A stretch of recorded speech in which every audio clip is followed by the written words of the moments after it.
What's the meaning of absolutist? Absolutist.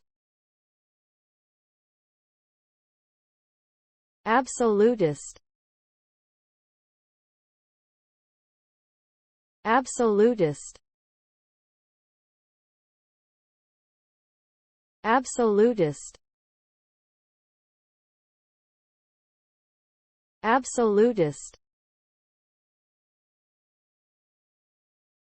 An absolutist is someone who believes that a particular set of principles or beliefs are absolute and cannot be changed. In politics, an absolutist is someone who believes that the best form of government is one in which one person holds all the power. This type of government is often called a monarchy or a dictatorship.